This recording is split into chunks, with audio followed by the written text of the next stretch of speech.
शांति। आज 14 अगस्त 2021 की बाबा की साकार मुरली है।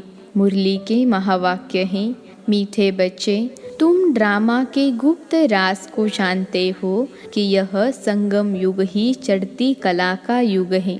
सतयुग से लेकर कलाएं कम होती जाती हैं। प्रश्न है, सबसे उत्तम सेवा कौन सी है और वह सेवा कौन करता है? उत्तर है, भारत को स्वर्ग बनाना, रंक को राव बनाना, पतित को पावन बनाना, यह है सबसे उत्तम सेवा। ऐसी सेवा एक बाप के सिवाय और कोई भी नहीं कर सकता। बाप ने ऐसी महान सेवा की है, तब तो बच्चे उनकी इज्जत करते हैं। सबसे पहले सोमनाथ का मंदिर बनाकर उनकी पूजा करते हैं। गीत हैं, आखिर वह दिन आया आज। ओम शांति। मीठे मीठे रूहानी बच्चों ने यह गीत सुना। जैसे आत्मा गुप्त है और शरीर प्रत्यक्ष है। आत्मा इन आँखों से देखने में नहीं आती है, इनकॉग्निटो है ज़रूर, परंतु इस शरीर से ढकी हुई है। इसलिए कहा जाता है आत्मा गुप्त है। आत्मा खुद कहती है मैं निराकार हूँ, यहाँ साकार में आकर गुप्त बनी हूँ। आत्माओं की निराकारी दुनिया है, वहाँ तो गुप्त की बात नहीं। परमपिता परमात्मा भी वहाँ रहते हैं, उनको कहा जाता है सुप्रीम। ऊंच ते ऊंच आत्मा, परे ते परे रहने वाला है परमपिता परमात्मा। बाप कहते हैं जैसे तुम गुप्त हो, मुझे भी गुप्त आना पड़े। मैं गर्भ जेल में नहीं आता हूँ, मेरा नाम एक ही शिव चला आता है। मैं इसमें आता हूँ तो मेरा नाम नहीं बदलता। इनकी आत्मा का जो शरीर है उनका नाम बदलता है। मुझे तो शिव ही कहते हैं। सभी आत्माओं का बाप तो तुम आत्माएं इस शरीर में गुप्त हो, इस शरीर द्वारा कर्म करती हो। मैं भी गुप्त हूँ।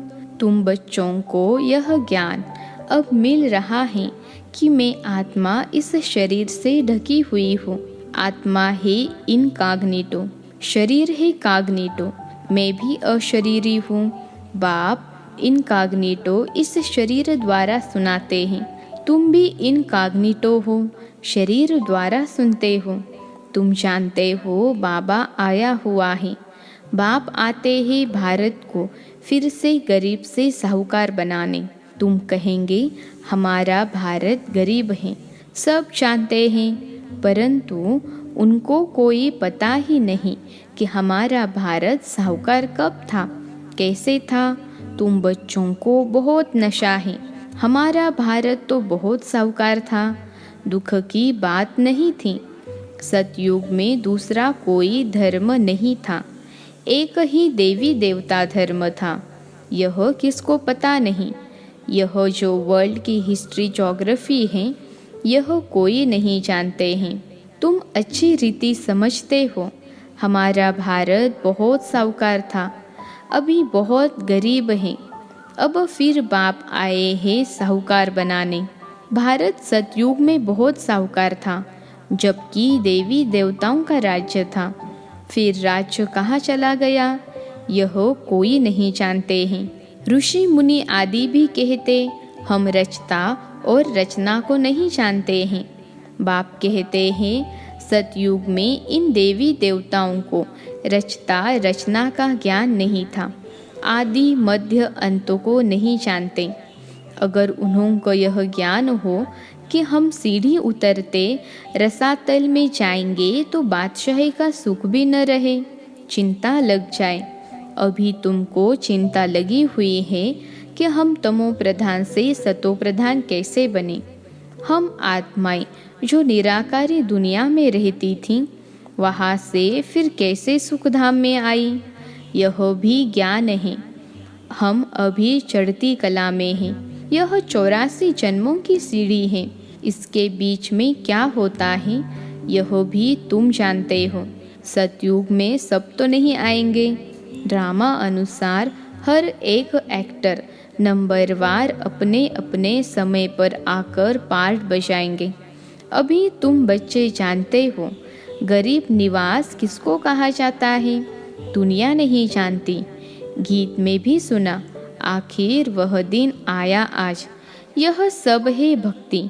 भगवान कब आकर हम भक्तों को इस भक्ति मार्ग से छुड़ाए सद्गति में ले जाते हैं, यह भी समझा है। राम राज्य रावण राज्य किस चीज़ का नाम है, यह भी कोई मनुष्य नहीं जानते। अभी तुम बच्चे समझते हो बाबा फिर से आ गया है इस शरीर में। शिव जयंती भी मनाते हैं तो शिव जरूर आते हैं। ऐसे भी नहीं कहते मैं कृष्ण के तन में आता हूँ। नहीं, बाप कहते हैं कृष्ण की आत्मा ने 84 जन्म लिए हैं। जो पहले नंबर में था वह अब अंत में है। ततत्वम, मैं तो आता ही हूँ साधारण तन में, तुमको आकर बतलाता हूँ तुम कैसे 84 जन्म भोगते हो।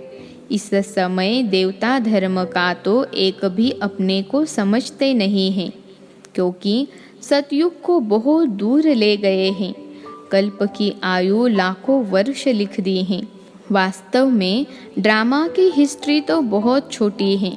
इसमें कोई धर्म की 500 वर्ष की, कोई की 2500 वर्ष की हिस्ट्री है। तुम्हारी हिस्ट्री है 5000 वर्ष की।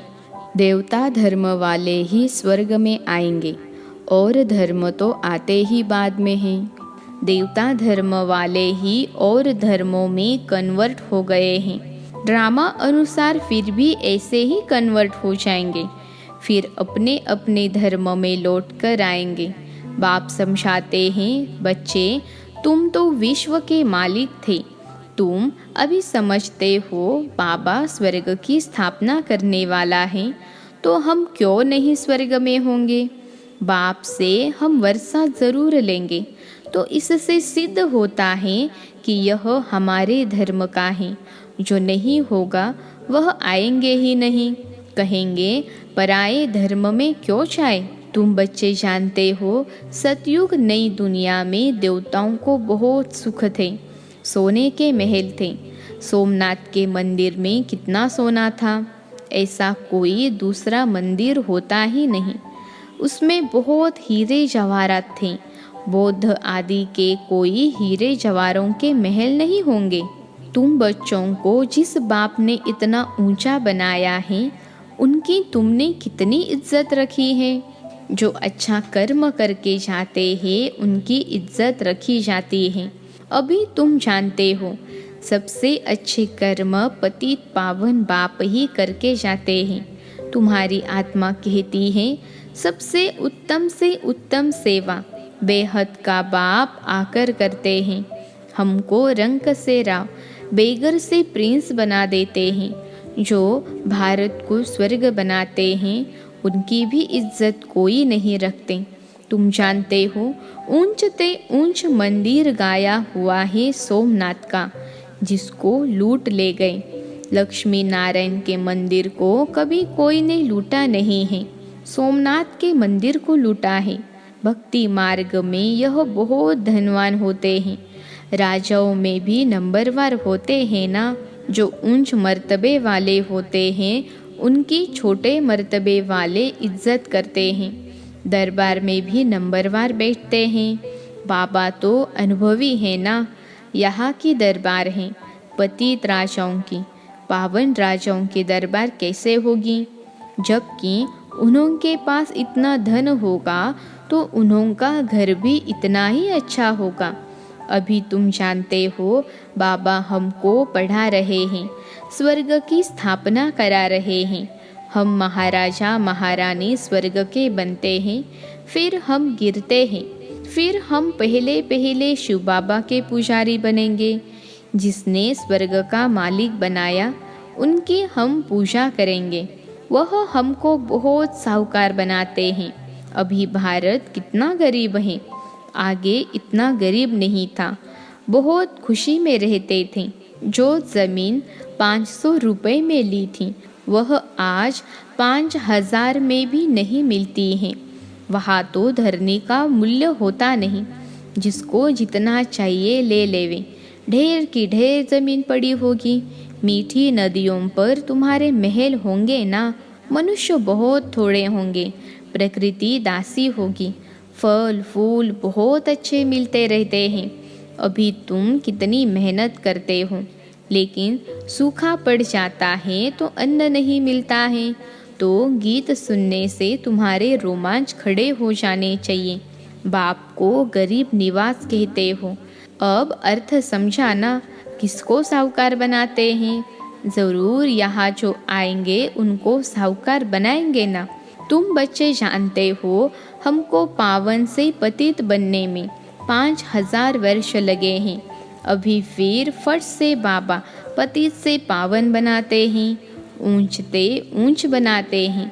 1 सेकंड में जीवन मुक्ति मिल जाती है। कहते हैं बाबा हम आपके हैं। बाप कहते हैं बच्चे तुम विश्व के मालिक हो। बच्चा पैदा हुआ और वारिस बना, कितनी खुशी होती है। लेकिन बच्ची को देख चेहरा ही उतर जाता है। यहाँ तो सभी आत्माएं बच्चे हैं। हम स्वर्ग के मालिक बन गए। अभी पता पड़ा है कि हम 5000 वर्ष पहले स्वर्ग के मालिक थे। बाबा ने ऐसा बनाया था। शिव जयंती भी मनाते हैं, परंतु यह नहीं जानते कि वह कब आया था। लक्ष्मी नारायण का राज्य कब था, कुछ नहीं जानते। वास्तव में भारत की आबादी सबसे बड़ी होनी चाहिए। भारत की ज़मीन भी सबसे बड़ी होनी चाहिए। लाखों वर्ष हो फिर तो बहुत ज़मीन चाहिए। सारी दुनिया की भी ज़मीन पूरी न हो। लाखों वर्ष में कितने मनुष्य पैदा हो जाते, अनगिनत मनुष्य हो जाए। इतने तो है नहीं। यह सब बातें बाप बैठ समझाते हैं। मनुष्य सुनते हैं तो कहते हैं यह बातें तो कब नहीं सुनी, न कोई शास्त्रों से पढ़ी। यह तो वंडरफुल बातें हैं। अभी तुम बच्चों की बुद्धि में सारे चक्र की नॉलेज है। यह बहुत जन्मों के अंत में अब पतित आत्मा है। जो सतो प्रधान था सो अब तमो प्रधान है, फिर सतो प्रधान बनना है। तुम आत्माओं को अब शिक्षा मिल रही है। आत्मा शरीर द्वारा सुनती है तो शरीर झूलता है, क्योंकि आत्मा सुनती है ना। बरोबर हम आत्मा ने 84 जन्म लिए हैं। 84 माँ बाप जरूर मिले होंगे। यह भी हिसाब है ना। बुद्धि में आता है 84 जन्म लेते हैं, फिर और कमती जन्म वाले भी होंगे। मिनिमम मैक्सिमम का हिसाब होगा ना। बाप बैठ समझाते हैं शास्त्रों में क्या क्या लिख दिया है। तुम्हारे लिए तो फिर भी 84 जन्म कहते हैं। मेरे लिए तो अनगिनत बेशुमार जन्म कह दिया है। कण कण में बस जिधर देखता हूँ तू ही तू, कृष्ण ही कृष्ण है। मथुरा वृंदावन में कहते हैं कृष्ण सर्वव्यापी हैं। राधे पंत वाले फिर कहेंगे राधे ही राधे, कहेंगे हम राधा स्वामी हैं। कृष्ण स्वामी और हैं, वह राधे को मानते हैं। जिधर देखता हूँ राधे ही राधे, तुम भी राधे हम भी राधे। अब बाप बैठ समझाते हैं बरोबर मैं गरीब निवाज हूँ ना। भारत ही सबसे साहूकार था, अभी सबसे गरीब बना है, इसलिए मुझे भारत में ही आना पड़े। यह बना बनाया ड्रामा है, इसमें ज़रा भी फर्क नहीं हो सकता है। यह ह्यूज ड्रामा है। ड्रामा जो शूट हुआ वह हुबहू रिपीट होगा। ड्रामा का भी पता होना चाहिए। ड्रामा माना ड्रामा, वह होता है हद का ड्रामा। यह है बेहद का ड्रामा। इसके आदि मध्य अंत को कोई नहीं जानते, तो गरीब निवाज निराकार भगवान को ही मानेंगे, कृष्ण को नहीं मानेंगे। कृष्ण तो धनवान सतयुग का प्रिंस बनता है। भगवान को तो अपना शरीर है नहीं। वह आकर तुम बच्चों को धनवान बनाते हैं, तुमको राजयोग की शिक्षा देते हैं। वह भी पढ़ाई से बैरिस्टर आदि बनते हैं, फिर कमाई करते हैं। बाप भी तुमको अभी बढ़ाते हैं। तुम भविष्य में नर से नारायण बनते हो। तुम्हारा जन्म तो होगा ना, ऐसे तो नहीं स्वर्ग कोई समुद्र से निकल आएगा। कृष्ण ने भी जन्म लिया ना, कंसपुरी आदि तो उस समय थी नहीं।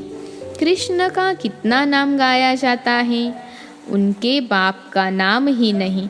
उनका बाप कहाँ है? ज़रूर राजा का बच्चा होगा ना। वहाँ बड़े राजा के घर में जन्म होता है, परंतु वह पतित राजा होने के कारण उनका नाम थोड़े ही होगा। कृष्ण जब है तब थोड़े पतित भी रहते हैं।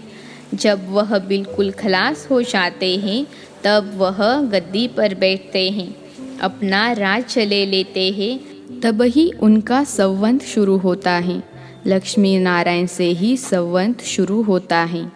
तुम पूरा हिसाब लिखते हो। इनका राज्य इतना समय, फिर इनका इतना समय, तो मनुष्य समझेंगे यह तो कल्प की आयु बड़ी हो ही नहीं सकती। 5000 वर्ष का पूरा हिसाब है। अच्छा, मीठे मीठे सिखिलते बच्चों प्रति माता पिता बाप दादा का याद प्यार और गुड मॉर्निंग। रूहानी बाप की रूहानी बच्चों को नमस्ते। हम रूहानी बच्चों की रूहानी माता पिता बाप दादा को याद प्यार गुड मॉर्निंग और नमस्ते बाबा नमस्ते। धारणा के लिए मुख्य सार। पहली पॉइंट है, रचयिता और रचना का ज्ञान बुद्धि में रख सतो प्रधान बनने का पुरुषार्थ करना है। बस एक ही चिंता रखनी है कि हमें सतो प्रधान ज़रूर बनना है। दूसरी पॉइंट है, इस बेहद के ड्रामा को बुद्धि में रख अपार खुशी में रहना है। बाप समान इज्जत पाने के लिए पतितों को पावन बनाने की सेवा करनी है। आज का वरदान है, एवर रेडी बन। हर परिस्थिति रूपी पेपर में फुल पास होने वाले एवर हैप्पी भव। एवर रेडी बन। हर परिस्थिति रूपी पेपर में फुल पास होने वाले एवर हैप्पी भव। विश्लेषण है, जो एवर रेडी है उनका प्रैक्टिकल स्वरूप एवर हैप्पी होगा।